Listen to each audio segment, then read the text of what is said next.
تقول بربرة أن الإعلام دائما يشوه صورة المسلمين، ولكنها عندما ذهبت إلى المغرب اندهشت من تعامل أهل المغرب وطيبتهم وابتسامتهم اللي ما تفارقهم أبدا. Et quand je suis rentrée en France, je me suis dit maintenant il est temps que je me fasse ma propre opinion, mais voilà, sans parce que j'ai des préjugés, donc il faut que je puisse me faire ma propre opinion en ayant un regard, voilà, en ayant pris du recul. Mais ma démarche était vraiment par curiosité, quoi, uniquement par curiosité.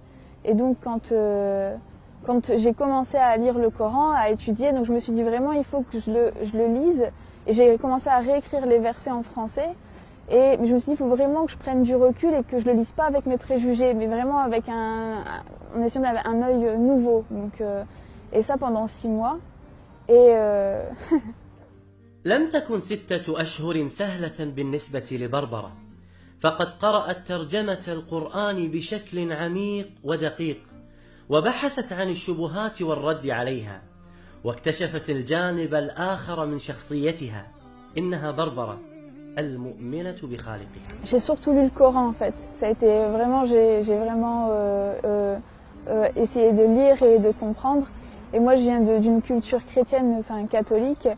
Et, dans la religion catholique, très tôt, il y avait beaucoup de choses que je trouvais pas cohérentes ou logiques. Donc je m'en étais écartée. Et تذكرت تلك الأيام التي قرأت فيها القرآن لأول مرة، وتذكرت كيف كان الله يخاطبها مباشرة. إنه شعور جميل وبنفس الوقت مؤثر. ما هو شعورك الآن؟ Justement, quand je lisais le Coran, je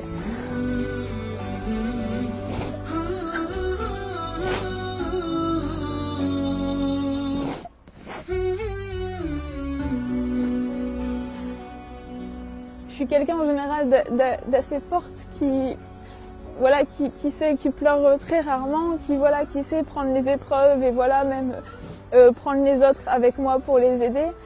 Et quand j'ai lu le Coran, j'ai eu la même sensation que quand je demandais de la vérité ou voilà d'être rapprochée de ça ou que si j'avais cette vérité, je ferais partie de ces gens-là. Quand je lisais le Coran, j'avais cette sensation vraiment que en fait qu'il y avait un sens et que j'appartenais à Dieu. Et voilà, c'est voilà ce que je ressens. Et ce que je ressens maintenant, voilà, c'est que c'est qu'on lui appartient et c'est qu'à lui que j'appartiens et que c'est une sensation énorme et que on peut être très riche ou puissant, mais sans lui on n'est rien. Et je pleure rarement, c'est vraiment, mais quand je reparle de ça, j'en parle rarement parce que c'est quelque chose qui me prend vraiment et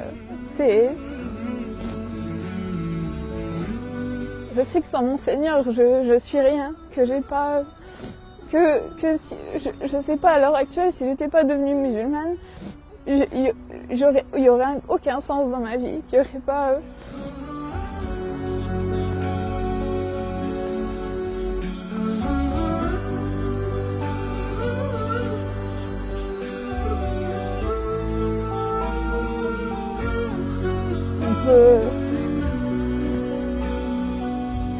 سبحان الله.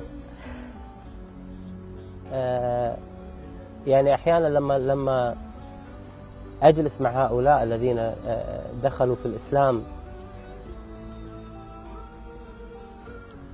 أشعر بأننا نحن مقصرون تجاه هذا الإسلام.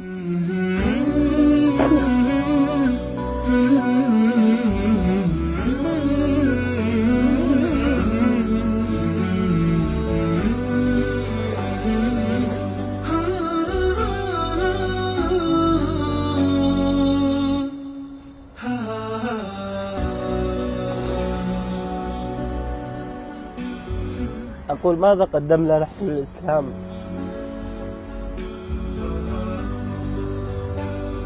يعني سبحان الله، بنت في هذا العمر عمرها 24 سنة عندما تتذكر كيف دخلت في الإسلام وكيف هداها الله سبحانه وتعالى تشعر بأن الله سبحانه وتعالى أنعم عليها بأعظم نعمة على الإطلاق. وهي هذه النعمة التي أنعم الله سبحانه وتعالى علينا بها، وهي نعمة الإسلام العظيمة. لماذا نحن لا نشعر بهذه القيمة؟ وماذا نقول للنبي عليه الصلاة والسلام الذي تعب واجتهد حتى نشر هذا الدين؟ ونحن ديننا لا يتعدى حدود منطقتنا ولا يتعدى حدود دولنا. متى نوصل الإسلام إلى هذا المكان؟ نحن مسؤولون والله أعلم. لما اشتكى جوف الظما، لما بكى جفني دما، والدرب خاف جهنما، لجأت للقرآن